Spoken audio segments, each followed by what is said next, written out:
Let me tell you how my driveway managed to start an all-out Cold War in a place where the biggest drama used to be over hedge heights and which neighbor's dog barked the loudest at the Amazon truck. I mean it. If you told me 3 months ago I'd end up in a standoff with a suburban HOA over a literal patch of concrete, I would have laughed you right off my lawn. But hey, sometimes life hands you lemons, and sometimes it hands you a glare complaint with your name on it, in all caps, with an official-looking letterhead and a suspiciously strong whiff of perfume. So here's the setup. I just poured myself a brand new driveway, something I dreamed about since my apartment days, when my neighbor above sounded like he was running a bowling alley at 2 a.m., and the folks next door had a toddler with the lung capacity of a stadium crowd. Out here, in Pleasant View Estates, every house looked like a factory-made biscuit, 3 shades of taupe, and exactly zero imagination. But that driveway, it was mine, smooth as silk, sealed up tight, shining just enough that I caught myself admiring the reflection of my old Ford in it more than once. That's when Carol first showed up. Or, really, when I first noticed her patrolling the sidewalk, visor pulled down, dragging a traumatized Pomeranian behind her like she was training for the HOA Olympics. She never really walked. The dog so much as toted at a brisk march, and the dog looked permanently caught off guard, as if it just realized taxes were due. I hit her with the classic neighbor wave, you know? That quick one-handed salute, and she just stopped, dead in her tracks, staring at my house like she was sizing up a crime scene. I should have known right then, but I just went back to fussing over my expansion joints, feeling smug, cold IPA sweating in my hand, thinking, this is the life. That illusion lasted maybe a week. Then, one morning, I find a creamy envelope stuck in my front door. Official HOA letterhead, and inside, I kid you not, I'm being cited for my garbage can being visible from the street for 35 minutes too long after pickup. Carol had signed it herself, right? There, President, HOA Welcoming and Bylaw Enforcement Committee. Not even a have a nice day. So I walk over while she's decapitating dandelions in her flower bed, trying to keep it friendly. Hey, Carol, got your note. Kinda harsh for a garbage can, don't you think?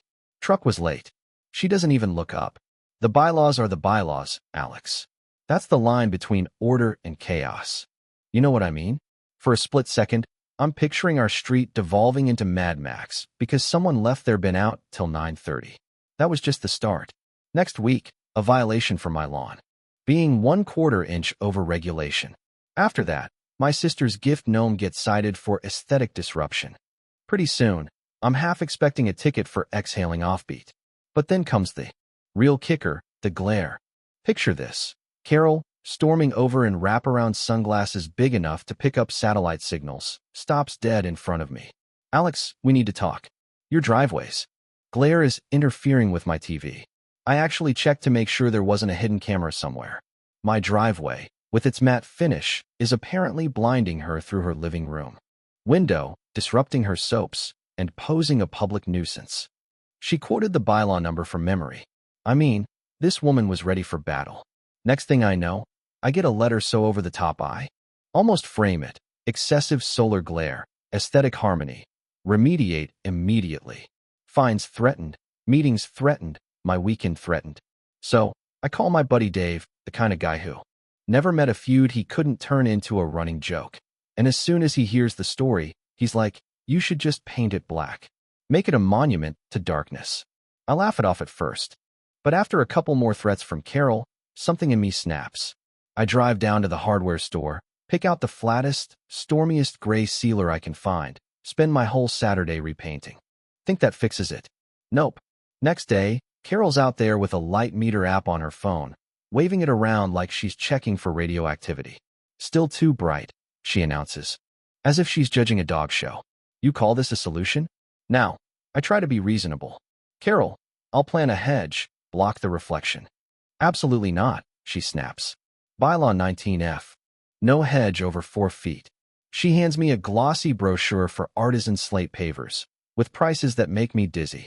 And right then, it hits me. This isn't about the glare, or the TV, or even the driveway. It's about control. So, fueled by equal parts IPA and pure spite, I go on a late-night internet rabbit hole, searching for the darkest, least reflective paint in the known universe. I learn about VantaBlack, about black hole paint, about voids and nanotechnology. I find a US company with an acrylic polymer so dark it sucks up almost all visible light. It's sold by the gallon. I order enough to paint my whole driveway twice, plus the world's weirdest matte sealer. The delivery guy shows up, dead pants. "You painting a black hole?" And I tell him, "Yeah, that's about right." First, I test it on that outlaw gnome. Cover every inch in this blackest black. The gnome disappears, like a cartoon hole in the universe. Even the neighborhood squirrels won't go near it. That's when I know this is happening. Now, getting someone to actually paint this stuff turns out to be harder than I thought.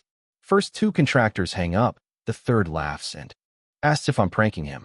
Finally, I find Manny and S, 2 guys with a paint-splattered van and a weirdness tax fee structure. They show up, see my void gnome, and you can tell this isn't there. Weird as Tuesday, but it's close. Manny squints at the can, shrugs, and names his price. Triple, half up front. For that much, I'll paint the devil's front porch. Deal. Day of, they're out there. At sunrise, pressure washing, acid etching, taping every edge like it's a NASA project. Carol's peering from her window the whole time, face like she's watching a live crime.